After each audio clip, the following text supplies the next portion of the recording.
അസ്സലാമു അലൈക്കും. എല്ലാവർക്കും സാറാസ് വ്ലോഗ്സിലേക്ക് സ്വാഗതം. നിങ്ങൾ എൻ്റെ ചാനൽ ഇതുവരെ സബ്സ്ക്രൈബ് ചെയ്തിട്ടില്ലെങ്കിൽ ഒന്ന് സബ്സ്ക്രൈബ് ചെയ്യണേ, ലൈക്ക് ചെയ്യണം, ഷെയർ ചെയ്യണം, സൈഡിലുള്ള ബെൽ ബട്ടൺ ഒന്ന് ക്ലിക്ക് ചെയ്യണം. ഓണക്കാലമാണല്ലോ, അപ്പോൾ അതിനു വേണ്ടി ഒരു നാടൻ നാരങ്ങ അച്ചാറിൻ്റെ റെസിപ്പിയുമായിട്ടാണ് ഞാനിന്ന് വന്നിരിക്കുന്നത്. പൂപ്പലുണ്ടാകാതെ സൂക്ഷിച്ച് വെക്കാൻ പറ്റുന്ന ഒരു അച്ചാറിൻ്റെ റെസിപ്പി. അപ്പോൾ നമുക്ക് റെസിപ്പിയിലോട്ട് കടക്കാം. ഒരു 25ഓളം നാരങ്ങ സ്റ്റീമറിലോ ഇഡ്ഡലി പാത്രത്തിലോ വെച്ചൊന്ന് നന്നായിട്ട് ആവി കയറ്റി അതിനെ തുടച്ച് വൃത്തിയാക്കി, ഓരോന്നായിട്ട് കോട്ടൺ തുണി വെച്ച് തുടച്ച് വൃത്തിയാക്കി മുറിച്ച് ഉപ്പും പുരട്ടി വെച്ചിരിക്കുന്നതാണ് ഈ ബൗളിലുള്ളത്. ഒട്ടും വെള്ളത്തിൻ്റെ അംശം ഇല്ലാതെ ശ്രദ്ധിക്കണം.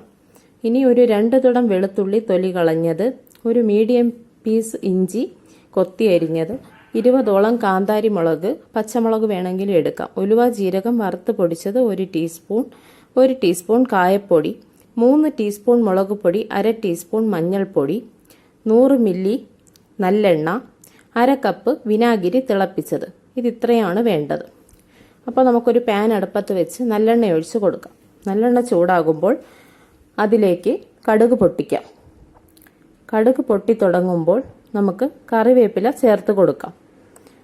ഈ അച്ചാർ പൂപ്പലുണ്ടാകാതെ നിങ്ങൾക്ക് സൂക്ഷിച്ച് വെക്കാൻ പറ്റുന്ന ഒരു അച്ചാറാണ്. അതേ രീതി, ഇതിൽ പറയുന്ന അതേ രീതി നിങ്ങൾ പിന്തുടരാൻ ശ്രദ്ധിക്കണം. ഇനി വെളുത്തുള്ളി, ഇഞ്ചി ഇത് രണ്ടും ചേർത്ത് നന്നായിട്ടൊന്ന് മൂപ്പിക്കാം. ഇത് നന്നായി ഒന്ന് മൂത്ത് വന്നതിന് ശേഷമാണ് നമ്മൾ ഇതിലേക്ക് കാന്താരി മുളക് ചേർത്ത് കൊടുക്കുന്നത്. കാന്താരി മുളകിന് പകരം പച്ചമുളകാണെങ്കിലും മതി, നിങ്ങളുടെ എരിവിനനുസരിച്ച് എടുക്കാം.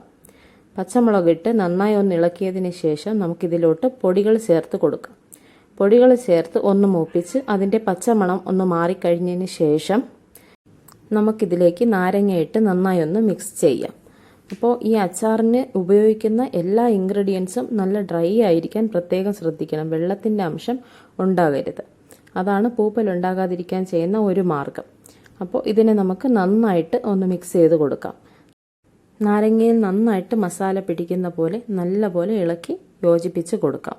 അതിനുശേഷം ഇതിലേക്ക് ഉലുവയും ജീരകവും കൂടി വറുത്ത് പൊടിച്ചത് 1 ടീസ്പൂൺ ചേർത്ത് കൊടുക്കാം. ഒരൽപ്പം ഉപ്പും കൂടി ചേർക്കാം. ഉപ്പിൻ്റെ അളവ് നമ്മളിവിടെ കുറച്ചാണ് ചേർത്തിട്ടുള്ളത്. നാരങ്ങയിൽ ആദ്യം ഉപ്പ് ചേർത്തിരുന്നു, ഇതിലൊരൽപ്പം ഉപ്പും ചേർത്തിട്ടുണ്ട്. എന്നിട്ട് നമുക്കിതിനെ നന്നായിട്ടൊന്ന് ഇളക്കി യോജിപ്പിക്കാം.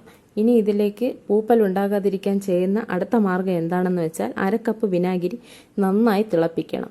തിളപ്പിച്ച വിനാഗിരിയാണ് നമ്മൾ അച്ചാറിലേക്ക് ചേർക്കുന്നത്. ചൂടോട് തന്നെ ചേർത്ത് കൊടുക്കണം.